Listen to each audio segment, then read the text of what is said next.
প্রিয় দর্শক শ্রোতা, আজ 19শে এপ্রিল শুক্রবার। প্রথম আলো উত্তর আমেরিকার জনপ্রিয় সাপ্তাহিক সম্প্রচার টক অব দ্য উইক অনুষ্ঠানে আপনাদের স্বাগত জানাচ্ছি আমি রোকেয়া দীপা। বরাবরের মতো আমাদের সাথে রয়েছেন কারিগরি সহযোগিতায় এসবিরিতা। আজকের অনুষ্ঠানে আমাদের সাথে উপস্থিত আছেন রাজ হামিদ ও নওশবা রুবানা রশিদ। কথা বলবেন তারা বায়োস্কোপ ফিল্মের সব কাজ নিয়ে, সেই সাথে ওমর, দেয়ালের দেশ আর তুফানের 3টি ছবি নিয়ে। বায়োস্কোপ ফিল্মসের প্রতিষ্ঠাতা হলেন রাজ হামিদ। সাংগঠনিক দক্ষতা এবং সাংস্কৃতিক অঙ্গনে পদচারণায় তিনি হয়ে উঠেছেন সবার পরিচিত মুখ। রাজ হামিদের জন্ম বাংলাদেশে। 1985 সালে ঢাকা মেডিকেল কলেজ থেকে পড়াশোনা সম্পূর্ণ করে 2 বছর সরকারি চিকিৎসক হিসেবে কাজ করেছেন তিনি। একসময় উচ্চশিক্ষার জন্য পাড়ি জমান আমেরিকায়। ইউনিভার্সিটি অফ লস অ্যাঞ্জেলেস থেকে পাবলিক হেলথ বিভাগে মাস্টার্স করেছেন 1992 সালে। এরপর থেকে স্থায়ীভাবে বাস করছেন সান ফ্রান্সিসকোতে। Nowshaba Rubana Rashid university of Rochester থেকে অর্থবিদ্যায় স্নাতক। ওয়েলস ফার্গোর উপদেষ্টা হিসেবে আছেন 25 বছর যাবৎ। বর্তমানে নওশবা রশিদ ওয়েলস ফার্গো অ্যাডভাইজারের সিনিয়র ভাইস প্রেসিডেন্ট হিসেবে কর্মরত রয়েছেন। এছাড়া তিনি বায়োস্কোপ ফিল্মসের এলএলসি এর প্রতিষ্ঠাতা এবং সিএফও। কোরিওগ্রাফার ও নৃত্যশিল্পী, ভারতীয় শাস্ত্রীয় নৃত্যে। তিনি বাংলাদেশ অ্যাসোসিয়েশনের সাংস্কৃতিক সম্পাদক হিসেবে ছিলেন 3 বছর। প্রিয় দর্শক, প্রথম আলো ইউএসএ ফেসবুক লাইভ দেখা যাচ্ছে আজকের অনুষ্ঠানটি। আমাদের ওয়েবসাইট প্রথম আলো NY.com, সেখানে গিয়ে দেখে নিতে পারেন গুরুত্বপূর্ণ সব খবর। ভিডিও ট্যাবে গিয়ে দেখতে পারেন পুরনো অনুষ্ঠানে ধারণ করা মূল্যবান সব আলোচনা ও তথ্যচিত্র। আমাদের ইউটিউব চ্যানেল প্রথম আলো ইউএসএ শেয়ার করে সাবস্ক্রাইব করে আমাদের সঙ্গে রাখুন, আপনিও সঙ্গে থাকুন। কথা বাড়াচ্ছি না, স্বাগত জানাচ্ছি অতিথিদের। নওশাবা রুবানা রশিদ আপু, আপনি স্বাগতম। কেমন আছেন আপনি? রাজ ভাই ভালো আমার আছি। এখন আমাদের সাথে। আমি ভালো আছি। তোমাদের অনুষ্ঠানে এসে ভালো লাগছে। অনেক ধন্যবাদ আমাদের টক অফ দ্য উইকে এই সপ্তাহে আমন্ত্রণ জানাবার জন্য। And আশা করছি রাজ খুবই মানে 2-1 মিনিটের ভাই, মধ্যে হ্যাঁ, এই তো রাজ হামিদ ভাই চলে এসেছেন আমাদের সাথে। কি খবর?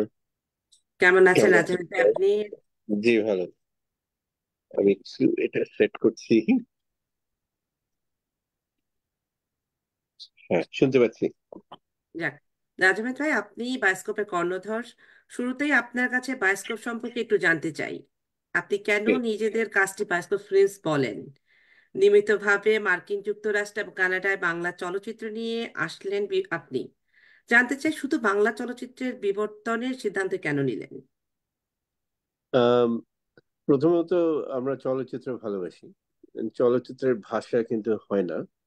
আম, সব চলচ্চিত্রই এখন সাবটাইটেল দিয়ে সব ভাষায় দেখা যায়, ডাবিং দিয়ে সব ভাষায় শোনা যায়। কিন্তু তবুও বাংলাদেশের চলচ্চিত্রের প্রতি আমাদের একটা আলাদা দরদ এবং আকর্ষণ আছে। এবং এটার কারণ হচ্ছে যে আমরা চাই বাংলা বিশ্বময় ছড়িয়ে যাক। আমাদের বাংলার যে এত ট্যালেন্টেড ফিল্ম মেকাররা আছেন, কিন্তু ইন্টারন্যাশনাল সিনে সত্যজিৎ রায় এবং মৃণাল সেন এবং পরে আমাদের একটা ঘাটতি আছে এই এটা। এবং আমি মনে করি যে এ, বিশ্ব দরবারে আমাদের ফিল্ম মেকাররা কোনো অংশেই কম নন। এবং বাংলা ছবি কোনো অংশে প্লট, আপনার গল্পের দিক দিয়ে, মেকের দিক দিয়ে, আম, আমাদের সমাজকে তুলে ধরার দিক দিয়ে, আমাদের সংস্কৃতিকে তুলে ধরার দিক দিয়ে কারোর কাছ থেকে পিছিয়ে নেই। এবং আমরা খুবই দেখলাম যে আম, 6 বছর আগে ইন্ডাস্ট্রির অবস্থা খুবই খারাপ অবস্থায় ছিল। হলগুলো বন্ধ হয়ে যাচ্ছিল, মধ্যবিত্ত বেশ শরীর খারাপ অবস্থায় চলছিল মুক্ত হয়ে সিনেমাগুলো, যাচ্ছিল। নতুন কোনো ভালো হুম। সিনেমা দেখতে এবং পাচ্ছিলাম না। এই ছবির বাংলাদেশের প্রেক্ষাপটে আমি শুধু বলতে পারি যে প্রায় 13 লক্ষ লোক এই ইন্ডাস্ট্রির উপরে ডিপেন্ড করে, এই জীবিকা নির্বাহ করে 13 লক্ষ লোক এই ইন্ডাস্ট্রির উপরে। তো এটা, এই ইন্ডাস্ট্রিটা যদি কিছু হয়, যদি এই ইন্ডাস্ট্রিটা দাঁড়াতে না পারে, তাহলে এটা সামাজিক ভাবে আমাদের একটা খুব বড় একটা হাতিয়ার তো চলে যাবেই, প্লাস অনেক কর্মস্থল কর্মসংস্থানেও অসুবিধা হবে। হ্যাঁ যাচ্ছে। না মানে ভালো, বাংলার প্রতি ভালোবাসা দেখেই দেখলাম রাজ ভাইয়ের যে এটা খুব ভালো লাগলো জেনে। হ্যাঁ মানে আমরা যখন প্রথমে এসেছি ধরো 30 বছর আগে পড়াশোনার কারণে আমি বা রাজ দুজনেই মাস্টার্স করতে বা পড়তে এখানে, তখন কিন্তু ভারতীয় সিনেমা ও হিন্দি সিনেমা বড় হলে দেখা যেত না।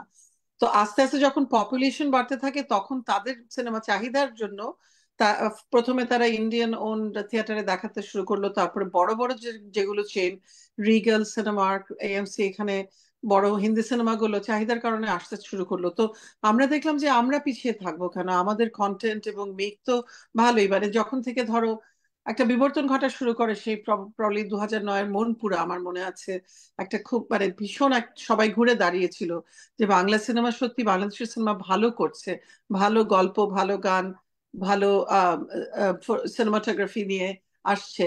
তারপরে আবার 2016 সালের আয়নাবাজি আরেকটা ফিল্ম, যেটা সবাইকেই চমক লাগিয়ে দিল। সেইভাবেই সেই চিন্তাধারা থেকে আমরা 2017 সালে দুজনে মিলে, আমরা দুজনেই খুব সিনেমা ভালোবাসি, সব ভাষারই সিনেমা, বাট অবভিয়াসলি নিজেদের দেশের সিনেমা, নিজের ভাষার সিনেমা নিয়ে সারা বিশ্বে আহ, আহ, এবং প্রথমে শুরু ছিল সারা নর্থ আমেরিকায় ছড়িয়ে দেওয়ার ব্যাপারটা নিয়ে। এমনি ওইখান থেকে আমাদের প্রচেষ্টাটা শুরু হয় যে আমরা ডিস্ট্রিবিউশন শুরু করি, তারপরে আমরা আস্তে আস্তে সারা দেশে ছড়িয়ে দেব, সারা চেষ্টা করব সারা পৃথিবীতে ভালো আহ, উম, ভালো বাংলা সিনেমা, ভালো সংস্কৃতি ছড়িয়ে দিতে সিনেমার যাত্রা মাধ্যমে। শুরু থেকে মার্কিন যুক্তরাষ্ট্র এবং কানাডার 41টি চলচ্চিত্র নিয়ে এসেছেন আপনারা। বিশাল এক কাজ। এই যে প্রবাস জীবন, শিল্প সংস্কৃতি জগতে বায়োস্কোপ এলো এক ভিন্ন এক আমেজ, বিনোদন, সেটার কথাই আপনি বলছিলেন শুরুটা। এইটা শুরুটা একদম প্রথম থেকে ভাবনাটা এলো কি করে? ওই তো এটা মানে এখন যে কথাটা বলে ফেললাম সেটাই তাই, মানে সেটাই। যে প্রথমে মানে ভারতীয় সিনেমাও এখানে দেখা যেত না, তো যখন ওদের পপুলেশন বাড়লো এবং তখন আস্তে আস্তে ভারতীয় সিনেমা দেখানো শুরু হলো ডিমান্ডের প্রবাসে জন্য। নিজেদের সিনেমা দেখার তাগিদ অনুভব করতে লাগলেন। হ্যাঁ, আমরা যেরকম বাংলাদেশে দেখছিলাম এরকম মনপুরা সিনেমাটাই, মানে আমাদের অনেক দিন ওয়েট করতে হয়েছে, যখন ওটা চ্যানেল আই বোধহয় দেখানো হলো 2-3 বছর পরে, তখন আমরা মানে নির্দিষ্ট একটা দিনে তখন আমরা সিনেমাটা দেখলাম।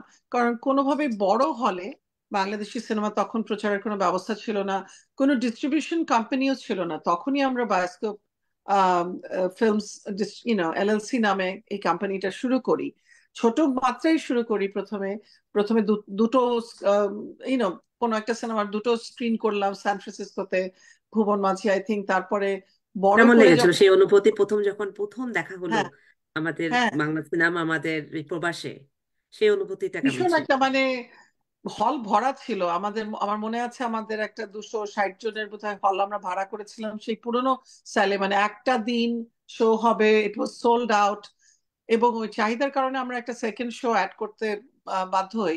কিন্তু তার কয়েক মাস পরেই আমরা মোস্তফা সরোয়ার ফারুকীর ডুব সিনেমাটা দেখাই, যেখানে নুসরাত ইমরোজ তিশা ছিলেন এবং ইরফান খান, প্রয়াত ইরফান খান, যিনি আম, কোন সবসময় অভিনেতা? বাংলা সিনেমা করতে হুম। চেয়েছিলেন, তো উনি বাংলা শিখে প্রথম ডুব সিনেমায় অভিনয় করেন।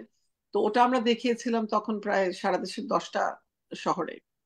তো মানে সত্যি তখন মানুষ আমাদেরকে ধন্যবাদ জানাতো যে আমরা যে এই প্রচেষ্টাটা শুরু করেছি, এবং আস্তে আস্তে ওইরকম হাঁটি হাঁটি পাপা করে চলতে চলতে আমার তো মনে হয় এখনো ধন্যবাদ জানাচ্ছে সবাই, এখনো কেন? যারা এখনো জানাচ্ছে, তখন থেকে শুরু করে সেটা এখনো থামেনি আমার মনে হয়। সেই রাজ হামিদ আপনার জি, আসন্ন চলচ্চিত্র ওমর এবং দেওয়ালের দেশ এবং তুফান, তিনটি সম্পর্কে জানতে চাইবো এক এক করে। কবে মুক্তি পাচ্ছে, কে কে অভিনয় আছে এবং কোথায় আমরা দেখতে পাবো এই তিনটি ছবি? আমরা প্রথম যে ছবিটা আসছে এটা আগামী সপ্তাহেই আসবে। অ্যাকচুয়ালি শুক্রবার 26শে এপ্রিল আমরা নিউ ইয়র্কে মুক্তি দিচ্ছি, এবং নিউ ইয়র্কের সাথে আরো 25টা শহর যোগ হবে নেক্সট উইকের ভেতরে। এবং জামাইকা মাল্টিপ্লেক্সে এটা 5 দিন ধরে চলবে। ছবিটার নাম হচ্ছে ওমর। এটা ওমর। আপনি বলছেন তিন রাজের এক সিনেমা, এটা বলছিলেন এটা আপনি, আপনি এখন এটা 4 রাত হয়ে গেছে, 4। চার রাজ হয়ে গিয়েছে। হ্যাঁ, এটা কারণ গল্পটা বলো। সিনেমাটোগ্রাফার সিনেমাটোগ্রাফার যে আছেন এখানে, যিনি ডিওপি আর কি, ডিরেক্টর অফ ফটোগ্রাফি, উনি ওনার নাম হচ্ছে রাজু রাজ, এটা আমি জানতাম না। রাজু রাজ, আচ্ছা। তো আমি বললাম যে না, তাহলে আপনি 3 নম্বর, আমি 4 নম্বর রাজ এখানে। কারণ সিনেমাটোগ্রাফিটা ইম্পর্টেন্ট। মানে তো ওমরে চার রাজ পাওয়া গিয়েছে এক ওমরে। 4 রাজের হ্যাঁ ছবি মানে এটা, one of a director kind. Director হচ্ছে মোহাম্মদ মোস্তফা কামাল রাজ। রাজ। অভিনয়ে মেইন চরিত্রে আছে শরীফুল রাজ, সে আমাদের, আমরা শরীফুল রাজের বেশ কয়েকটা সিনেমা দেখেছি, পরাণ, দামাল, এবং তার আরেকটা সিনেমা হাওয়া দেখানো হয়েছিল সারা উত্তর আমেরিকায়। তো মানে সত্যি সে খুবই উদীয়মান একজন, মানে একটা খুবই স্ট্রং ভালো অভিনেত্রা। অভিনয় করছেন। এই ঈদে বোধহয় তার 2-3টে ছবি সিনেমা রিলিজ পেয়েছে। তিনটা তারপরে তিনটা আর আর বাকি কে কে আছেন, আর তুমি একটু অন্যদের এ- নাম বলে দাও। এর আরো নাসিরুদ্দিন আছেন, আপনার নাসিরুদ্দিনকে দেখেছেন প্রহেলিকা, হ্যাঁ, স্ট্রং নায়ক যেটা আমরা অভিনেতা আমাদের বাংলা দেখিয়েছিলাম। সিনেমায়। সনিকা রাইট। প্রহেলিকায় আপনারা দেখেছেন নাসিরুদ্দিনকে। জি। তারপরে আপনার সুরঙ্গ তো কি নাসিরুদ্দিন ছিল? হ্যাঁ হ্যাঁ, না, সুরঙ্গ তো। পরাণে না ছিলেন। না, পরান। পরাণে ছিল। পরাণে ছিলেন, হ্যাঁ পরাণে ছিলেন। তো শরীফুল রাজ একজন শক্তিমান অভিনেতা, এবং তার প্রমাণ এই দুটো ছবিতেই তিনি দিয়েছেন। এবং পরের ছবিটা, যেটা আমরা দেয়ালের দেশ, যেটা আমরা মে 10 অথবা 17 আমরা ওয়েট করছি আমাদের গ্রিন লাইটের জন্য। তো 10 অথবা 17 তারিখে আমেরিকা এবং কানাডায় এটা মুক্তি পাবে, এবং আমাদের ব্যানারে, বাস্কো ফিল্মসের ব্যানারে। এই ছবিটা একটু বলতে চাই, কারণ ছবিটার ভালোবাসার আবেশ পরিচালক, আছে নাকি সিনেমাটাতে? হ্যাঁ বাংলাদেশের ওদের ভাবে গানটা দেখানো তো হয়েছে। ভাইরাল হয়ে গেছে, চমৎকার একটা গান ওরা ইয়ে করেছে, গতকাল ছেড়েছে। এবং পরিচালক একজন নবীন পরিচালক, আচ্ছা। এই খুবই নবীন, কিন্তু খুবই ডেডিকেটেড। আপনার আহ, বুয়েট থেকে পাশ করা ইঞ্জিনিয়ার, তারপরে টরন্টোতে গিয়ে ও ফিল্মের উপরে পড়াশোনা করেছে। তারপরে আর ইঞ্জিনিয়ারিং এ ফেরত যায়নি, এবং পুরোপুরি ডেডিকেটেড ওয়েতে ফিল্ম লাইনে আছে, এবং এটা তার প্রথম ছবি। বাহ। এবং এই ছবিটা সে করার আগে আম, বুবলি, শারমিন বুবলিও আছে, শবনম বুবলিও আছে হুম হুম। নায়িকা চরিত্রে। শরীফুল রাজ, হ্যাঁ। এবং খুবই দুর্দান্ত একটা চরিত্রে অভিনয় করেছেন এখানে বুবলি। আপনারা বুবলিকে প্রহেলিকাতে দেখিয়েছেন, যেটা আমরা দেখিয়েছি। আর বুবলির দুটো অ্যাক্টিং কোচ রাখা হয়েছিল 3 মাসের জন্য, শরীফুল রাজ এবং আম, বুবলির এবং অন্যান্য কলাকুশলীদের যে রিহার্সেল দেওয়া হয়েছে 6 মাস ধরে। সো এটার উপরে যে কাজটা করেছে মিশুক মুনির, ওর নাম, যে পরিচালক, যে কাজটা করেছে সে কাজটা অনেক যত্ন নিয়ে করেছে, দারুণ। এবং কাজটা খুব ভালো হয়েছে, খুবই অন্য ধরনের ভালোবাসার গল্প এটা। এবং আমি মাত্রা যাচ্ছে, এটা ভালোবাসার আবেশে ভরা একটা গল্প হচ্ছে। একদম, মানে হুম। এটাতে আমিও বলেছি এটা ট্যাগ লাইন কি দিচ্ছ, ওকে জিজ্ঞেস করেছিলাম। তো বলে যে রাজ ভাই, ট্যাগ লাইনটা তো চিন্তা করিনি, কি দেবো। তাহলে যে তুমি দাও যে মৃত্যুর পরও কি ভালোবাসা থাকে। আহ, মানে ভালোবাসা শুধু জীবনটা থাকতেই কি ভালোবাসা জীবন্ত থাকে। অবস্থাতে রাখবেন আবার মৃত্যু অবস্থাও চাচ্ছেন ভালোবাসা বাট দেওয়ার। Exactly, তো মানে তো স্পয়লার দিতে চাই না আমরা, বাট ভালোবাসার হ্যাঁ, আবেশ বলা যায় আর কি সারাক্ষণ। ভালোবাসার আবেশ সারা চমৎকার সিনেমা জুড়ে রয়েছে। চমৎকার। আপনারা এই ছবিটা দেখলে, দেয়ালের দেশ দেখলে বুঝবেন যে নতুন যে পরিচালকরা আসছে, এরা কি ধরনের শক্ত প্লট নিয়ে কাজ করছেন, এবং অনায়াসে কাজ করছেন। এবং এটা আমি বলবো যে আমরা যারা একটু আহ, মানে একটু আমাদের যাদের বয়স হয়ে গেছে, তারা একটু রিস্ক নিতে ভয় পায়, কিন্তু যারা ইয়াং তারা কিন্তু রিস্ক নিতে ভয় পায় না। এবং তারা এটার এই অনেক ভাবে দেখে, তারা অনেক ভাবে দেখে। হুম, তাদের দৃষ্টিভঙ্গি বলেন, দেখার ভঙ্গি বলেন, একেবারেই ভিন্নতা দেখা যায় ছবিগুলোর মধ্যে। আই থিঙ্ক এবং এই মানে হ্যাঁ ফিল্ম বল। নিয়ে লেখাপড়া করেছে, মাস্টার্স করেছে বলে বোধহয় অনেক স্ট্রং একটা খুঁটির জায়গা থেকে আসছে মিশুক মনির। কারণ সেটা কিন্তু খুবই দরকার আমাদের দেশেও।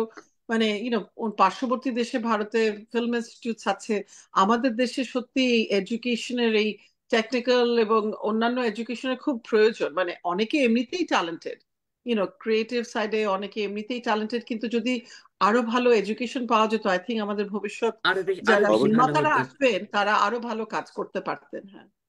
ভিন্ন এবং ভিন্ন ভিন্ন মাত্রায় আসছে। মানে ওমরে তো নায়িকা বিহীন একটা সিনেমা শুনলাম যেটা, এবং এইটা দর্শনা বণিক আছে, সেটাই। দর্শনা আছে। বণিক আছে এখানে, কিন্তু প্লটের কারণে কোনো সেরকম স্টেডি নায়িকা, যে রোমান্টিক নায়িকা, সেভাবে কাউকে রাখা সম্ভব হয়নি। কারণ মানে এই ছবিটাও একটা ভিন্নতা আছে।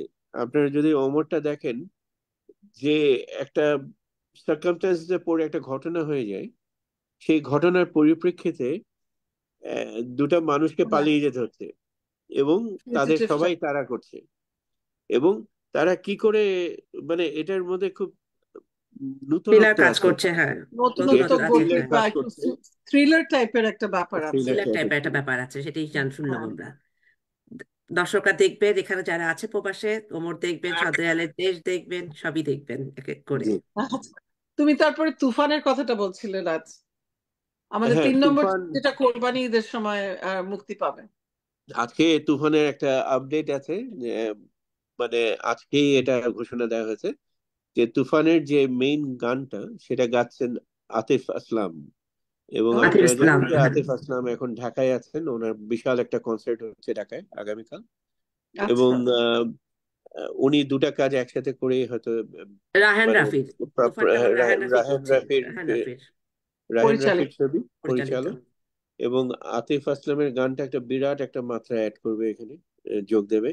এবং আম, তুফানে কিছু কিছু চমক আছে, এখন চমকগুলো একটু সাজানো হবে আর কি সময় প্রেক্ষিতে, আমরা আগেই হয়তো বলতে পারবো না। কিন্তু এখানে আপনারা জানেন বাংলাদেশের সবচাইতে জনপ্রিয় এবং সবচাইতে স্টারডম যার যার নামে অনেক ছবি চলে, সেই সাকিব ভাই এই ছবিতে কাজ করেছেন। এবং খুবই ভিন্ন সাকিব খানের দুটা ছবি এটা, সাকিব তুফান। খানের এটা ছবি সাকিব এবং খান, সাকিব ভাইয়ের ছবি। নাবিলা আছেন, আবার মিমি চক্রবর্তী, রাইট? মিমি চক্রবর্তী কলকাতা থেকে আছেন। এবং এটার প্লটটা কিছুটা গ্যাংস্টার প্লট, এবং অনেকে অনেক কথা বলছে আমরা যেটা। একটা ছবি দেখেছি, মানে তুফানের একটা ছবি বের হচ্ছে দেখে, মানে বসার স্টাইল দেখে বোঝা যাচ্ছে কিছুটা ভিন্নতা আসবে মনে হয় ছবিটাতে। জি। এবং হ্যাঁ। অনেকে, আপনি অনেক কথা শুনবেন এই সামনে, এই কয়েক সপ্তাহে তুফান সম্পর্কে অনেক কথা শুনবেন। কিন্তু আমরা সবসময় বলেছি এবং আমরা সবসময় বলি যে এটা কোনো রিয়েল লাইফ ঘটনার উপর বেস করে ছবি না। এই ছবিটা পুরোপুরি কাল্পনিক ভাবে তৈরি করা হয়েছে। হুম। এবং এটা এটা মাথায় রেখে ছবিটা দেখতে হবে। এটা তো এবং তুফান সামনে এটার আমাদের আসলে পূর্বে বেশ বাংলাদেশের, কিছু হ্যাঁ। বিভিন্ন টাইপের স্টোরি লাইন এবং অ্যাক্টার্সদেরকে নিয়ে তিন তিন ডিফারেন্ট ডিরেক্টর, ডিফারেন্ট মাত্রার মানে বেশ কিছু ছবি আসছে। সো আমরা মানে আহ, নিউ ইয়র্কের দর্শকদেরকে মানে প্রথমেই তো উপহার দিব। ইউজুয়ালি আমাদের সবচেয়ে বড় ফিল্মের মার্কেট হচ্ছে নিউ ইয়র্ক। তো নিউ ইয়র্কে মাঝে মাঝে 1 সপ্তাহ আগে ছাড়া হয়। আম, অক্টোবরে মানে এপ্রিলের 26 থেকে 30 পর্যন্ত 26 তারিখ থেকে, হুম। চলবে জ্যামাইকা মাল্টিপ্লেক্সে। তুমি রাজ, আমাদের যে হলটার পরিবর্তন হবে, আমাদের দেয়ালের দেশ যখন মে 10 বা 17-তে মুক্তি পাবে, সেটা তখন আশা করা যায় মুক্তি পাবে কিউ গার্ডেন সিনেমা। এটা সব দর্শকদেরকে একটু জানিয়ে দাও, কারণ মানুষের না, জানা দরকার। Unfortunately Jamaica Deepa, multiplex. আপনি হয়তো জানেন যে ইয়ের জ্যামাইকা মাল্টিপ্লেক্স সিনেমা হ্যাঁ, এটা এটা সব বন্ধ ছবি হয়ে গেছে আপনার 30 সবসময় তারিখে জি। 30 হ্যাঁ, তারিখে গত বন্ধ হয়ে এবং প্রায় গেছে। আমি অলমোস্ট 40 বলেছি যে বছর। বাংলা দুঃখজনক বা এখানে। মানে আমেরিকায়, নর্থ আমেরিকায় বাংলা ছবির ইতিহাস যদি কেউ লেখে, তাহলে এই এই হলটার কথা মেনশন করতেই হবে। আমরা দেখেছি এটা এই হলে একটা সিটও খালি ছিল না, অনেকে দাঁড়িয়েও দেখেছে, এটাও দেখেছি আমরা। exact, খুবই স্যাড। কিন্তু ইকোনমিক কারণে ওখানে রিডেভেলপমেন্ট প্রজেক্ট হচ্ছে বলে ছবি বাধ্য হয়ে ওদের ছেড়ে দিতে হচ্ছে। আমরা অনেক চেষ্টা করেছিলাম, আমরা মেয়র অফিসের সাথেও কথা বলেছিলাম, কিন্তু এটা পুরোপুরি অন্য একটা রিডেভেলপমেন্ট প্রজেক্টের আন্ডারে পড়ে গেছে। তো কোনো সমস্যা নেই, আমরা অসুবিধা নেই। বায়োস্কোপ ফিল্ম যেখানে যাবে, আমরা আমার দর্শকরা সেখানেও যাবে আশা করছি। আমরা কিউ গার্ডেন নওশাবা, ইনশাল্লাহ। সিনেমাতে দেয়ালের দেশ আমাদের প্রথম ছবি হবে কিউ গার্ডেন সিনেমাতে। আমরা চেষ্টা করছি যে যেখানে পাবলিক ট্রান্সপোর্ট আছে, দর্শকদের কথা চিন্তা করে আমরা হল এটা সুবিধা হয়, এটা বুক খুব করছি। ভীষণ সুবিধা হয় দর্শকদের। হুম। সেটার জন্য আমরা কিউ গার্ডেন্স নিয়ে আমরা চেষ্টা করছি। এবং অন্যান্য আরো হল হয়তো যুক্ত হতে পারে পরে, যেখানে আমরা যদি দেখি যে হব। তবে আমরা এটা লং আইল্যান্ডেও মুক্তি দেব। আচ্ছা। এখন আমাদের যেহেতু কুইন্স এর হলটা, আগে লং আইল্যান্ডের লোক কিন্তু এখানে এসে ছবি দেখে যেত, কিন্তু এখন যেহেতু নতুন একটা হলকে আমরা দাঁড় করাতে হচ্ছে, কিছু সময় নেবে। আমরা সেই জন্য লং আইল্যান্ডেও ছবিগুলো। হিক্সভিল বা আমরা আশা করি সবাই ফার্মিংটন। যাবে সেখানে। আমরা বস্তু আছে নওশাবা রুবানা রশিদের কাছে। হ্যাঁ। বায়োস্কোপ ফিল্ম ব্যাপক জনপ্রিয়তা ও সাফল্য অর্জন করেছে ইতিমধ্যেই। এই মানসম্পন্ন কাজটির প্রতিনিধিত্ব করতে গিয়ে প্রযোজক এবং দর্শকের সাথে নিশ্চয়ই একটা বিশ্বাসের ভিত তৈরি হয়েছে। আপনার কাছে আরেকটু শুনতে চাইবো, এই যে প্রযোজক সাথে এই বিশ্বাসের ভিতটা এটা কিভাবে দিন দিন তৈরি হচ্ছে বা কতটা তৈরি হয়েছে? আম, আমরা তো মানে আমি আর রাজ দুজনেই ফিল্ম ভালোবেসে বায়োস্কোপ ফিল্মস এর মানে শুরুটা করি। মানে এটা আমাদের দুজনের জন্যই। মানে it's not our it's we don't look at it as a business. আমরা এটাকে বিজনেস হিসেবে দেখি না। আমরা ইটস আমাদের বায়োস্কোপ আমাদের জন্য অলমোস্ট আমাদের আরেকটা বাচ্চার মতো। ভালোবাসার হ্যাঁ, মানে ভালোবাসার তৈরি ওইভাবে একটা। করি। এবং আমরা বাংলা সংস্কৃতির প্রসার এবং প্রচারের জন্যই এই সিনেমাগুলোকে নিয়ে আসি। আর আই থিঙ্ক আমাদের এই ভালোবাসাটা যখন আমরা প্রডিউসার বা ডিরেক্টরদের সাথে কাজ করি বা ডিসকাশন করি কারণ আমরা তো মানে হাজার হাজার বা শয়ে শয়ে ফিল্ম তৈরি হচ্ছে বাংলাদেশে বা পার্শ্ববর্তী দেশে বা পশ্চিমবঙ্গেও। আমরা মাঝে মাঝে পশ্চিমবঙ্গেরও কিছু ফিল্ম এনেছি যখন সেখানে বাংলাদেশের কোনো অ্যাক্টর বা অ্যাক্ট্রেস থাকেন, যেরকম আম, জয়া আহসান বা আম, আমরা অলসো ইয়ে কি আমরা নাম জানি, অপরাজিত দেখেছি, বায়োস্কোপ অপরাজিত। হ্যাঁ, দেখেছি। না, আমি বলছিলাম তাসনিয়া ফারিনের গত বছর আমরা হুম হুম। দেখেছি আরো এক পৃথিবী। আমাদের সামনে চঞ্চল চৌধুরী ভাইয়ের ফিল্ম আনার কথা, পদাতিক। তো য- যখন কোনো বাংলাদেশের গল্প থাকে বা বাংলাদেশের অ্যাক্টর অ্যাক্ট্রেস থাকেন, দুই বাংলার মানুষকে আমরা আনতে চাই। তো আমাদের ওই ভালোবাসাটা বা ওই ওই ইয়েটা বোধহয় কামস অ্যাক্রস টু আমাদের আমাদের অডিয়েন্স, মানে আমাদের প্রডিউসার বা ডিরেক্টরদের সাথে যে ডিসকাশন হয় বা যে আলাপচারিতা হয় সেটাতে। এবং আমরা সত্যি ভালোবাসা থেকে এটাকে মানে সারা দেশে প্রথমে আমেরিকায় ছড়িয়ে দেওয়ার চেষ্টা করেছি, তারপরে কানাডায় করেছি। আমাদের দুবাইও একটা অফিস সেট আপ হয়েছে। আমরা এবছর দুবাইয়ে ফিল্ম রিলিজ করব। এই জন্য আমরা মানে বাংলাদেশের হুম। মানুষরা নিজের সংস্কৃতিকে ভাষাকে ভীষণ মিস করে। আমরা যদি তাদেরকে এই মাধ্যমটা তাদের সামনে এনে হাজির করতে পারি, তারা দেখতে যাবে, তারা হলে যাবে। আগের মানে চেয়ে তো অনেক দর্শক বেড়ে, তারা আসতে চায়, জানতে চায় কবে হ্যাঁ, হচ্ছে হ্যাঁ, কি হচ্ছে। এক্স্যাক্টলি।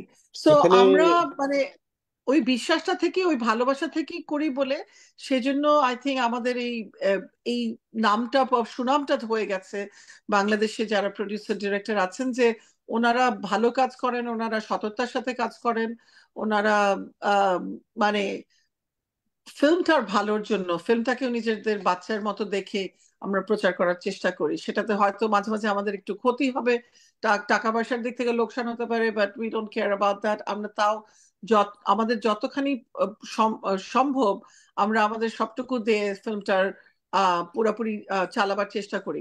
ঝামেলা হয় কি, মানে প্যান্ডেমিকের জন্য তো হলগুলো অনেকদিন বন্ধ ছিল। তারপরে যখন খুললো, স্পেশালি গত বছর থেকে আমরা অনেক কি বলবো প্রতিকূলতার সম্মুখীন হচ্ছি। কারণ হলিউড বলিউডের ফিল্ম গুলো এত বড় বড় ফিল্ম ওরা আটকে রেখেছিল যে এখন আম, আম, মানে বাংলা ফিল্মের জন্য বড় চেইন থিয়েটার্স এর কাছ থেকে হল পাওয়া একটু ডিফিকাল্ট হয়ে যাচ্ছে। বাট আমরা চেষ্টা চালিয়ে যাচ্ছি সেই একই মানে একই জোরে আমরা সবসময় চেয়ে যাচ্ছি যে রিগাল সিনেমার্কো। কারণ ওদের ওদের মানে থিয়েটার চেইন তো সারা দেশে অনেক বেশি ছড়ানো। সেটা আমরা এখনো চেষ্টা করে যাচ্ছি।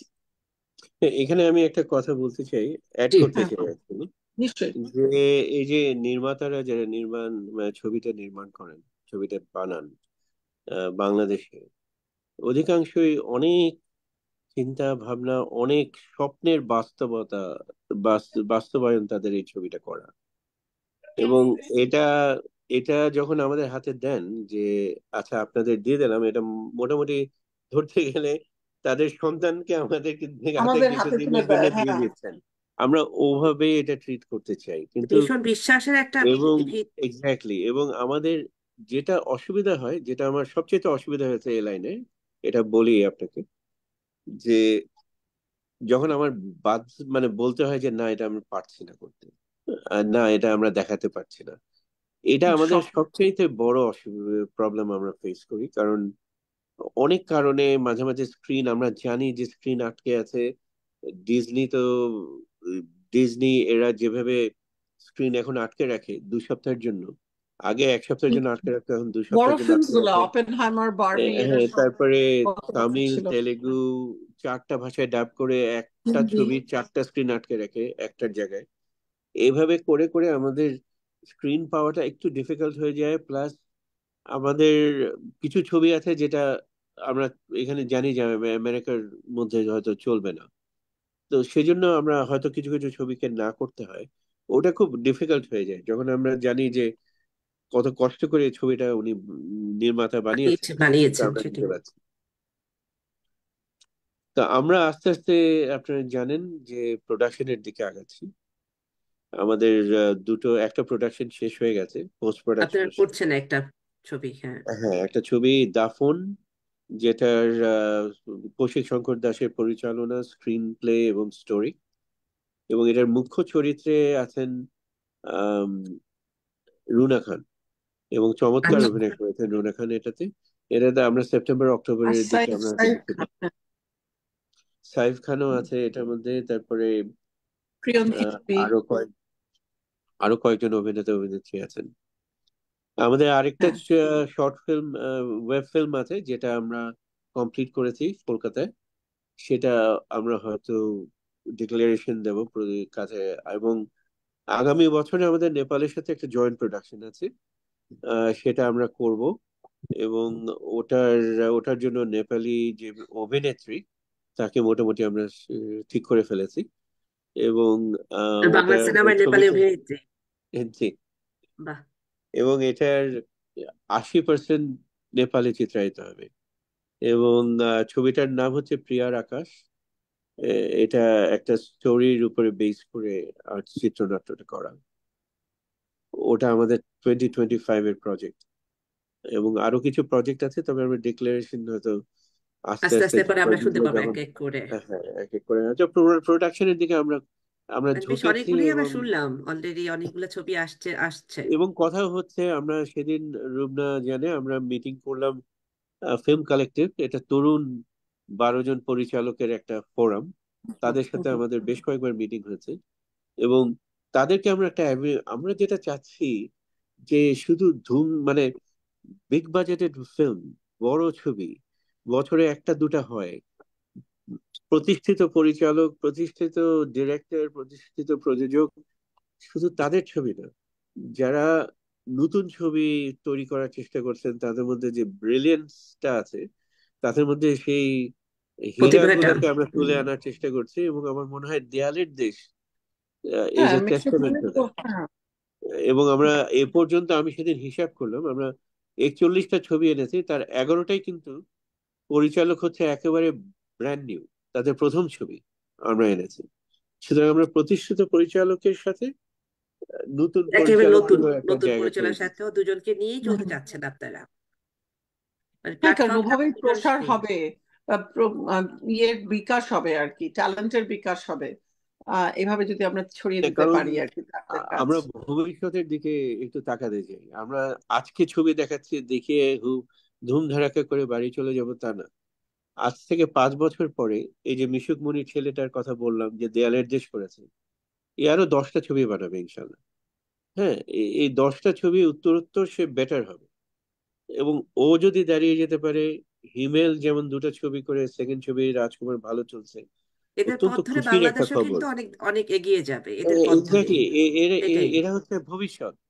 কিন্তু ওদের যদি আমরা একটু আপনার দর্শকদের সাথে এখনই পরিচয় করাতে না পারি, তাহলে ওরা আস্তে আস্তে পিছিয়ে যাবে। সুতরাং পিছিয়ে যাবে। এই হ্যাঁ, জিনিসটা আমাদের কারণ দরকার।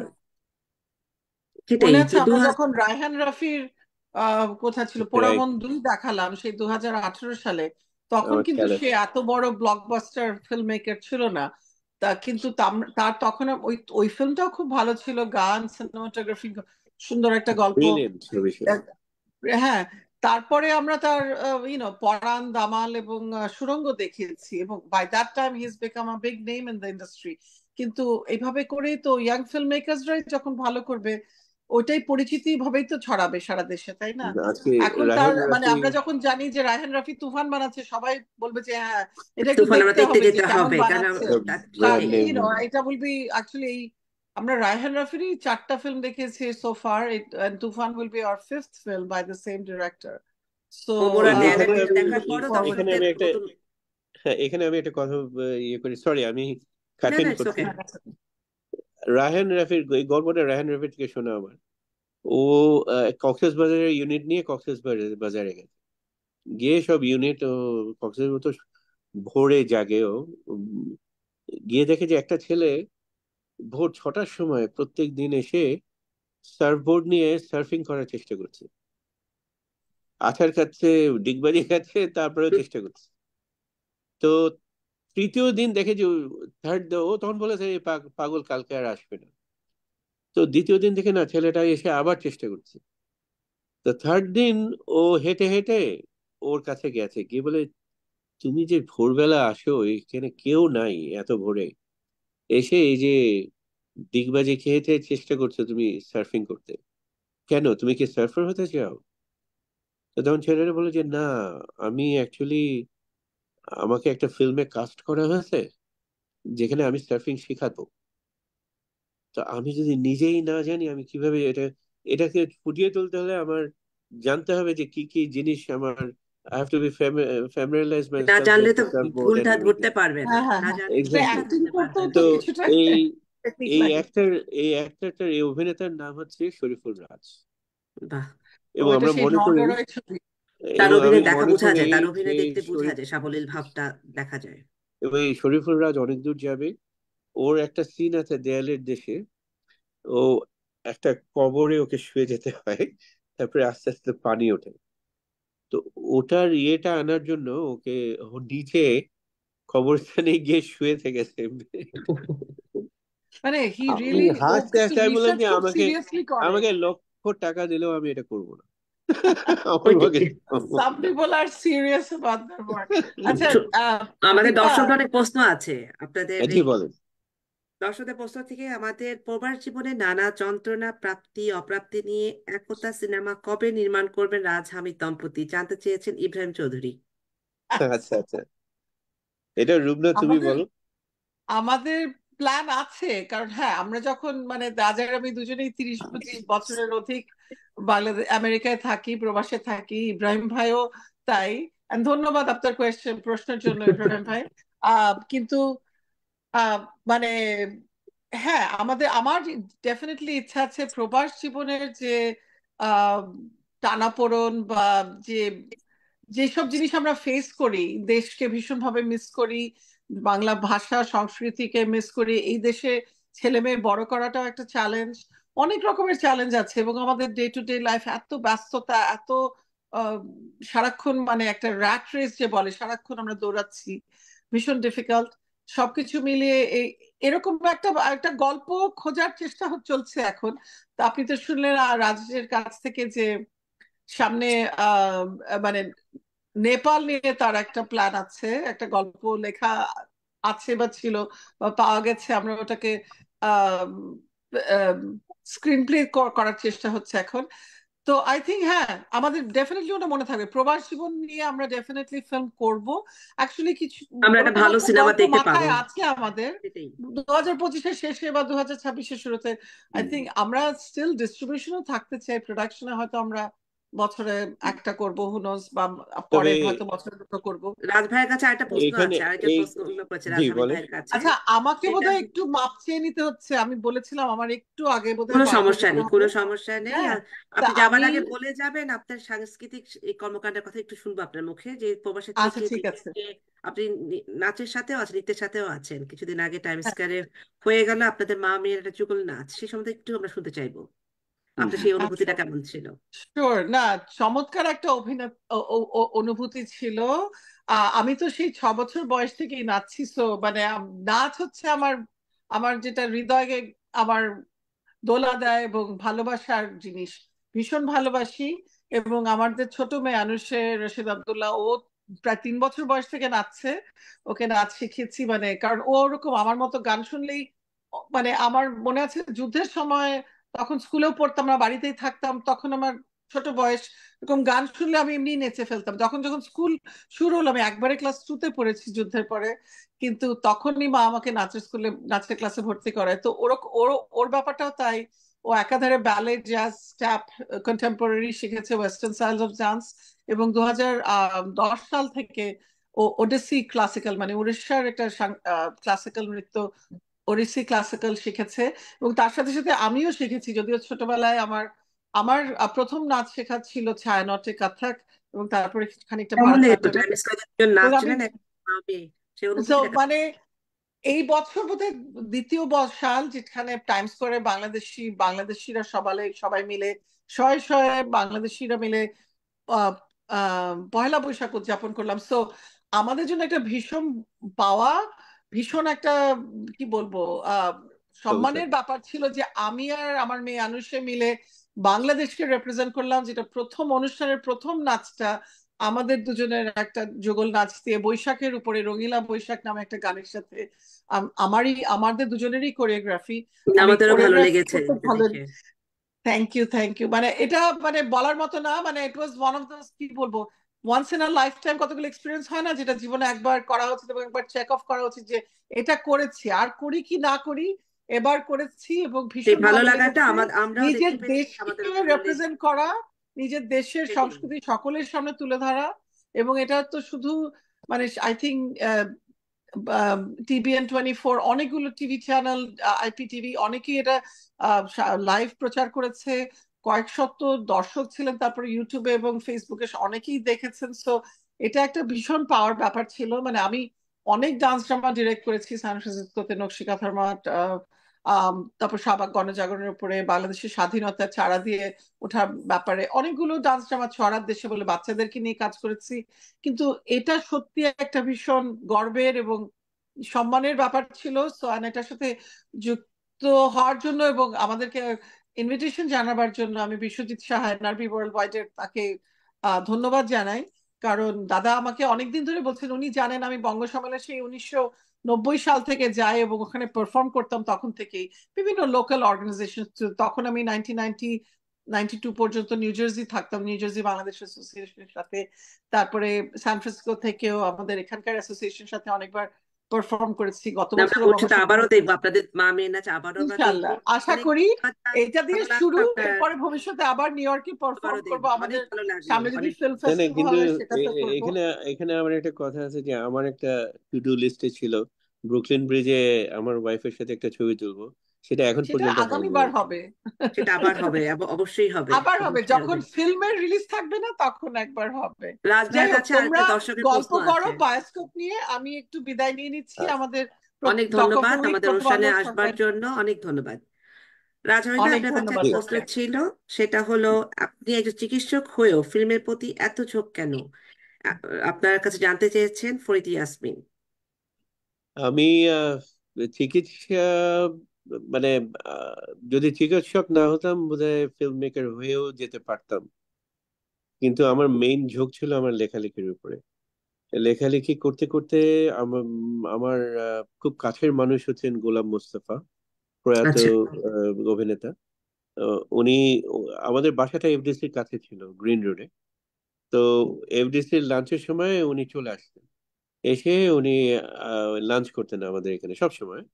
এবং আমার রুমে বসে আমার খাটে সে পদ্মাসন করতেন এক এক ঘন্টা খাওয়ার পর। পদ্মাসন। হ্যাঁ।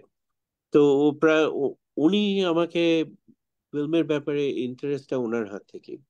এবং আমার খেয়াল আছে যে একবার একটা ছবি এসেছিল, ডিসিকার একটা ছবি এসেছিল যেটা আমার most favourite film of all time, sunflower. এটাতে ছিল মার্সেলো মাস্ট্রিয়ানি এবং সোফিয়া লোরেন। এটা খুব অ্যান্টি ওয়ার ফিল্ম। এবং ওখানে সানফ্লাওয়ার মানে শয়ে শয়ে মাইলের পর মাইল মাইলের পর মাইল সানফ্লাওয়ার দেখানো দেখানো হয়, একটা হয় লাস্ট সিন ট্রেনের মধ্যে লাস্টে থাকে। না। জি। তো আমাকে আমাকে বললো, এই তুই সানফ্লাওয়ার দেখেছিস? তো আমি বললাম যে হ্যাঁ, আমি তো কলেজ পালায় সানফ্লাওয়ার দেখে আসছি। বলে, কয়বার দেখছিস? আমি বলছি, 2বার দেখছি। তো বলে আচ্ছা, ওখানে কয়টা সিন আছে যেখানে নায়িকা ট্রেনে চলে যাচ্ছে আর নায়ক প্ল্যাটফর্মে দাঁড়িয়ে আছে, অথবা দাঁড়িয়ে আছে। নায়ক প্ল্যাটফর্মে দাঁড়িয়ে আছে, নায়িকা চলে যাচ্ছে? এটা কয়টা সিন আছে? তা আমি বললাম যে 3টা। খুব ইয়ে করে বললাম 3টা। বলে তাহলে তো তুই একটা মিস করেছিস। কি পপকর্ন খেতে গেছিলি? নাকি? তো মোট 4টা আছে এরকম সিন। তো যা আরেকবার গিয়ে দেখায়। তো উনি প্রায় এই ফিল্ম নিয়ে আমার সাথে কথা বলতেন। এবং তখনকার সময় মানে ইটস অ্যান অ্যামেজিং থিং যে একটা থিয়েটারে আপনি 2 ঘন্টা একজনকে বসিয়ে রাখছেন উইথ র্যাপ্ট অ্যাটেনশন। আপনি আর কোনো মিডিয়ামে এটা পারবেন না। এবং সেটাই। এই জন্যই দেখা যায় যে যখন একটা সোসাইটির একটা চেঞ্জ আসে, এই যে হলিউড বলেন, বলিউড বলেন, আর যে কোনো ইউরোপিয়ান সিনেমা বলেন, এরা সোসাইটিকে একটা জায়গায় নিয়ে যাওয়ার জন্য দেখিয়েছে যে না, এখানে যাওয়া উচিত। তারপর টেনে টেনে সোসাইটিকে সেখানে নিয়ে গেছে। এটা একটা বিরাট মিডিয়াম, খুবই শক্তিশালী মিডিয়াম, এবং এটা খুব ফ্যাসিনেটিং একটা মিডিয়াম। এবং এই জন্য আমার সবসময় সিনেমার প্রতি একটা একটা টান আছে, এবং সিনেমা থিয়েটারে দেখা উচিত আমার মনে হয়। আমি সিনেমা জানি দেখতে এটা দেখতে অনেক। সিনেমার প্রতি টানটা অনেক বেড়ে গিয়েছে, কারণ জি, হলে বসে সিনেমা দেখার অনুভূতি একেবারেই ভিন্ন। যেটা একেবারে ভিন্ন, একেবারেই ভিন্ন। একেবারে ভিন্ন। এবং রাজীব ভাই, বলেন। এবং সেই জন্য আমার এই পোকাটা আমার আমার আরেকটা রয়ে ইয়ে আছে। গিয়েছিল, মানে ডাক্তারি পোকাটা আরেকটা খুব হয়েছে হরকাম যে করে গিয়েছে আমার এইটা। জন্মদিন হচ্ছে 2nd মে। তো 2nd মে আবার সত্যজিৎ রায়ের জন্মদিন। বাহ। তো আমার ফ্রেন্ডরা বলে ওখানেই সিমিলারিটিটা শেষ। কিন্তু আমার মনে হয় 2nd মে যারা জন্মেছে তাদের বোধহয় ওই একটু চল ফিল্মের পোকা থাকবেই। শুধু সেকেন্ড মেতেই নাকি আশেপাশে থাকবে কিছু? কারণ আমার 14ই মে। ও, তাহলে মে মাসে হলেই হবে। মে মাসে হলেই হবে মনে হয়। রাজভাই, 2018 সালে মুক্তি পাওয়া দেবী মার্কিন যুক্তরাষ্ট্রের 33টি শহরে চলেছে, নিউ ইয়র্কে এটি 3 সপ্তাহ ব্যাপী চলেছে। এর এবং আয় করেছে 120,000 মার্কিন ডলার। 2022-এ পরাণ মার্কিন যুক্তরাষ্ট্রের 67টি শহরে এবং কানাডার 15টি শহরে মুক্তি পেয়েছে। বৃত্তি প্রায় ইউএসএ 150,000 মার্কিন ডলার রয়েছে। এছাড়া প্রহেলিকা এবং সেই সব দিন দুটি সাফল্যজনক সিনেমা। আমরা জানতে চাইবো এর অর্জন সম্পর্কে, আমাদের বায়োস্কোপের সাফল্য অর্জন নিয়ে। আমাদের দেবী হচ্ছে আমাদের বিরাট সাফল্য ছিল ওই সময়। আমরা কিছুটা নতুন ছিলাম। দেবী যখন আমরা যদি এখন পেতাম দেবী, তাহলে এটা $2 লাখ উপরে ব্যবসা করতো, আমি চোখ বন্ধ করে বলতে পারি। কিন্তু ওই সময় আমরা নতুন ছিলাম, কয়েকটা জায়গায় হোঁচট খেয়েছি। তারপরেও নিউ ইয়র্কে 5 সপ্তাহ, অ্যাকচুয়ালি 5 সপ্তাহ ধরে চলেছে। That's a record. হ্যাঁ, 5 সপ্তাহ নিউ ইয়র্কে চলেছে। এরকম 6টা বাংলা ছবি এখন আছে। ওটা বাংলা সিনেমা। হাওয়া, পরাণ, আহ, দেবী, তারপর ইনফ্যাক্ট আপনি বিশ্বাস করবেন কিনা জানি না, আরেকটা ছবি আছে যেটা 5 সপ্তাহ ধরে চলেছে। কিন্তু আহ, এটা it's a testament to Bangla ছবির আজকে শক্তি বৃদ্ধি পাচ্ছে এখানে। আপনার প্রহেলিকা, আপনারা জানেন অনেক। আমরা সুড়ঙ্গ দেখানোর জন্য প্রহেলিকাটা শুরু করতে পারিনি, আমাদের দেরি হয়ে গেছে। তারপর ওরা হাওয়া রিলিজ করলো। তো ওটার এগেইনস্টে আমাদের ইয়েটা করতে হলো আর কি। প্রহেলিকার ভিড়ও কম ছিল না, খুব সরি, ভালো একটা ভিড় ছিল। প্রহেলিকা তার ছিল। প্রহেলিকা যদি আমরা একটু আগে পেতাম, প্রহেলিকা আরো বেশি ভালো করতে আরো পারতাম। বেশি ভালো হতো। কিন্তু এখানে একটা প্রবলেম হয় কি, আমাদের অনেক কিছু জিনিস দেখতে হয়। যেমন আমরা যখন প্রহেলিকা শুরু করলাম, তখন হঠাৎ করে বেঞ্চ ডিসাইড করলো ওটা উঠিয়ে দেবে OTT in the middle of our run. আমরা তখন কানাডায় যেতে পারিনি, কানাডায় আচ্ছা। আমাদের হল দিচ্ছে না। তারপরে রিকোয়েস্ট করে করে করে 1 সপ্তাহ পিছালাম, কিন্তু আমরা কানাডায় তারপরও হল পেলাম না। যার ফলে হয়তো কানাডায় আমরা খুব প্রহেলিকা সেরকম দেখাতে পারিনি। কিন্তু 71 সেই সব দিন আমি বলবো যে খুবই, এটা একটা অন্য ধরনের সিনেমা। অন্য এটা ধরনের কিন্তু সিনেমা, এটা আমি নিজেও দেখেছি, এটা খুব এটা সুন্দর একটা সিনেমা। কালজয়ী সিনেমা। এটা আপনার প্রত্যেক 16ই ডিসেম্বরে এই ছবিটা দেখলে আপনি কোনোদিনই আপনার, এটা গেরিলা হাঙ্গর, শুরু থেকে নদী শেষ হাঙ্গর পর্যন্ত গ্রেনেড ভালো গেরিলা, লাগাগুলো ছিল যে এটা। এই ধরনের এই স্ট্যাচারের ছবি। এবং এটাও হৃদি হকের প্রথম ছবি। এবং অসম্ভব ভালো করেছে, রিদি হক অসম্ভব ভালো অস- করেছে। এবং এই ছবিটার আপনারা জানেন যে কলা কৌশলীদের নিয়ে আমরা এসেছিলাম। নিয়ে এসে আমরা অনেকে 5টা এসেছে। শহরে 5টা শহরে আমরা গেছি। এবং এটা যাওয়ার কারণ হচ্ছে, আমাকে অনেকে কে জানি জিজ্ঞেস করেছিল, খেতে খেতে এক সাংবাদিক জিজ্ঞেস করেছিল, এই যে এতজনকে নিয়ে আসছেন, এতজনকে যে এত 5টা 6টা শহরে ঘোরাচ্ছেন, আপনার লাভ হচ্ছে এই ছবিতে? তখন আমি বলেছিলাম যে দেখেন, যদি 3টা টিনেজার যদি এই ছবিটা দেখতে আসে প্রত্যেকটা শহরে, এবং 71 সম্পর্কে এবং 16ই ডিসেম্বর সম্পর্কে কিছু ধারণা করে নিয়ে যেতে পারে, আই এম হ্যাপি, আমি সার্থক। এবং কারণ প্রত্যেকটা ছবি আপনি টাকার মূল্য দিয়ে মূল্যায়ন করতে পারবেন না। না না, এই আসলেই না, এই ছবিটা ছবিটা একেবারেই ভিন্ন। আজ থেকে 20 বছর পরেও হৃদির এই ছবিটা চলবে, এবং আজ থেকে 20 বছর পরেও লোকে এই ছবিটার মধ্যে নতুনত্ব পাবে, এটা আমি জোর দিয়ে বলতে পারি। এবং একঘেয়েমি লাগবে না। আমার প্রথম থেকে না, শুরু থেকে শেষ পর্যন্ত একদমই ভিন্ন মাত্রায় টান ছিল ভিন্ন একটা। মাত্রার ছবি, একেবারে সত্যি। আচ্ছা হামিদ, আপনি 2017 সাল পরিকল্পনা করেন বাংলাদেশ ও কলকাতা থেকে সিনেমা এনে যুক্তরাষ্ট্রে বিভিন্ন থিয়েটার প্রদর্শন করবেন। ভুবন মাঝি দিয়ে দুটি শহরে যাত্রা শুরু করেছিলেন। এখন 66টিরও বেশি শহরে আপনি সিনেমা মুক্তি দিয়েছেন। এতে করে সিনেমা বাজার এখানে ও দেশে প্রসারিত হচ্ছে। বায়োস্কোপ নিয়ে আপনার আগামী পরিকল্পনা কি? নতুন কিছু কি যুক্ত হতে যাচ্ছে? আহ এক হচ্ছে, আপনি হয়তো রুবনার কথা শুনেছেন যে আমরা দুবাইতে আমাদের অফিস খুলেছি। জি। এবং শুধু দুবাইতে না, আমরা 7টা মধ্যপ্রাচ্যের দেশে আমাদের লাইসেন্সিং আছে, আমাদের নিজস্ব লাইসেন্সিং আছে। আমরা অন্য কোনো লাইসেন্স ধার করে ছবি দেখাচ্ছি না দুবাই আচ্ছা। মিডল ইস্টে। এবং আমাদের কাছে রিকোয়েস্ট আসছে, তামিল তেলেগু ছবির রিকোয়েস্ট আসছে যে তোমাদের 7টা দেশে তোমাদের ছবি লাইসেন্সিং আছে, আমাদের ছবিটা একটু চালিয়ে দাও। কিন্তু আমরা বরাবরই বলেছি যে আমরা বাংলা ছবি নিয়ে কাজ করতে চাই, সেটাই আমাদের মুখ্য।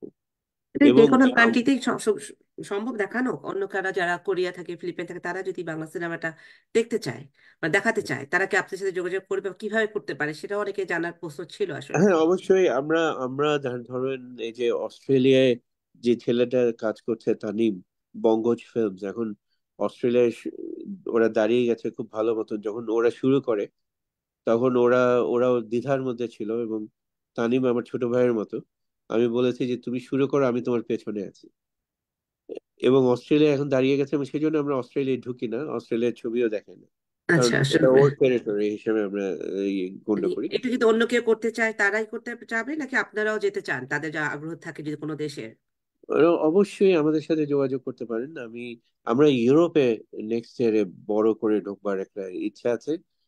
আজকে আমরা আজকে টকশোর পোস্টটা দেখে একজন আমাকে প্রশ্ন করেছিল, আমি সেই প্রশ্নটাই আপনাকে আমি করছি আসলে। আচ্ছা, আচ্ছা। এবং অবশ্যই আমরা মানে ইউরোপে আমাদের কোম্পানি রেজিস্টার্ড হয়েছে নেদারল্যান্ডসে, কিন্তু আমরা পুরো ইউরোপেই দেখাতে পারবো। ইটালিতে আমাদের কথাবার্তা চলছে একজনের সাথে। ইটালি, স্পেন, পর্তুগাল, জার্মানি, এগুলোতে ফ্রান্স, এগুলোতে আচ্ছা। আমার মনে হয়। এবং ইভেন মাল্টাতে 10,000 বাঙালি আছে। আমি বিলিভ করতে চাইনি, বাট এটা সত্যি কথা। 10,000 কোরিয়ায় প্রায় বাঙালি 3 লাখ আছে। বাঙালি আছে, সে জানাচ্ছিল তো। কোরিয়ায় প্রায় 3 লাখ বাঙালি আছে, তারাও বাংলা সিনেমা দেখতে চায়। সেক্ষেত্রে তারা কিভাবে দেখতে পারে, তাদের ওইটাই জানার আমাদের সাথে যোগাযোগ করলে আমরা যেটা করি, যেমন ধরেন আমরা সুড়ঙ্গর রাইটস কিন্তু আমাদের ছিল আম, শুধু আমেরিকা কানাডার না, সুড়ঙ্গর রাইটস আমাদের ছিল মালয়েশিয়া, সিঙ্গাপুর, ইন্দোনেশিয়া। এই 3টা জায়গায় কিন্তু আমরা সুড়ঙ্গ দেখিয়েছি। হ্যাঁ। আচ্ছা। তো এবং আমরা দেখিয়েছি আমাদের পার্টনারদের নিয়ে। আমরা ওখানে ফিজিক্যালি মুভি মানে আমাদের ব্রাঞ্চ তৈরি করিনি, কিন্তু আমরা পার্টনারশিপে করেছি। এবং আমরা সবসময় আমরা চেষ্টা করি ওটাই, যে হ্যাঁ, ভালো তবে পার্টনার আমরা পেলে চাই আপনারা আগ্রহী থাকবেন আসলে। এক্স্যাক্টলি। এবং ভালো পার্টনারটার উপরে আমি জোর দিতে চাই যে এটা শুধু বাণিজ্যিক ছবি দেখালে সেটা কখনোই আহ, হবে না। বাণিজ্যিক ছবি না, ছবির প্রতি ভালোবাসা না থাকলে এটা হবে না। একটা ছবিতে লাভ হবে, দুটো ছবি ব্রেক ইভেন করবে, 3টা ছবিতে লস হবে। কিন্তু লস হলে যে কেউ ঘুরে দাঁড়িয়ে দৌড় দেবে, তাহলে হবে না। ওই ফিল্মের প্রতি ভালোবাসাটা না থাকলে এই লাইনটা। অন্তরে বাংলাকে আর ফিল্মকে ভালোবেসে এক্স্যাক্টলি, আসতে হবে এখানে, শুধু মানে লাভ এক্স্যাক্টলি, লসটা দেখতে হবে না। অনেক ভালো এক্স্যাক্টলি। লাগলো, অনেক কিছু জানলাম আমরা রাজশাহী ভাই। আমরা অনুষ্ঠান একেবারে শেষের দিকে চলে এসেছি। আপনি যদি দর্শকদের উদ্দেশ্যে কিছু বলতেন শেষে। আমরা অসম্ভাবে কৃতজ্ঞ। আমরা যখন শুরু করি, আমেরিকায় শুরু করি, তখন অনেকে আমাদের নিয়ে হাসাহাসি করেছে। তো বলেছেন যে আমেরিকা কত বড় এটা জানো? এবং উত্তরে আমি বলেছি হ্যাঁ জানি, দেখি চেষ্টা করছি। এবং আপনারা আপনারা বাঙালি দর্শকরা বাংলাদেশের ছবির প্রতি যে মমত্ব দেখিয়েছেন, সেটার জন্যই আমরা সাকসেসফুল হতে পেরেছি। এবং এক্ষেত্রে আমি আরো ধন্যবাদ দেব সংবাদ মাধ্যম এবং বিভিন্ন মিডিয়ার মাধ্যম যারা আছে, তারা আমাদের পাশে এসে দাঁড়িয়েছেন। তারা বুঝতে পেরেছেন যে বাংলা ছবি এখানে দাঁড়ালে এটা সবারই উপকার হবে, একটা নতুন প্রজন্মের কাছে বাংলা ছবি নিয়ে যাওয়া সম্ভব হবে। এবং এটাই হচ্ছে আমাদের সবচেয়ে বড় আমি বলবো এটা আমাদের সার্থকতা না, এটা আপনাদের সবার সার্থকতা। The success is everyone's. কারণ দর্শকদের এই ভালোবাসা না থাকলে আমরা এতদূর আসতে পারতাম না, এতদূর যেতে পারতাম না, এতটা সাহসও বোধহয় পেতাম না। তো আপনারা থাকবেন, আপনারা বাংলা ছবির পাশে থাকবেন। সব ছবি যে ভালো হবে তেমন না, কিন্তু এই ছবির মধ্যে ভালো ছবিগুলো তো বেছে নিতে হলেও আপনাকে দেখতে হবে। সুতরাং আহ, আর নতুন পরিচালকদের আপনারা ব্যাক করবেন, আপনারা সমর্থন দেবেন। এটাই আমাদের কাম্য। এবং ভবিষ্যতে আমরা এখানে বিভিন্ন প্রোগ্রাম আছে, আমাদের প্রোডাকশন তো আছেই। আমরা একটা ওয়েব সিরিজ হয়তো হাত দেব, যেটা পোর্টল্যান্ডে চিত্রায়িত হবে। এবং আম, আরো আমাদের প্ল্যান আছে। আমাদের একটা ফিল্মস ডিউরেবল, থেকেই। জি, আমাদের একটা ডিউরেবল ফিল্ম ফেস্টিভ্যাল করার ইচ্ছা আছে, যেটা অন্য অন্য অন্য আঙ্গিকে আমরা করতে চাই। এটা পুরোপুরি ফিল্মস এর প্রতি ডেডিকেটেড একটা ফিল্ম ফেস্টিভ্যাল করতে চাই আমরা।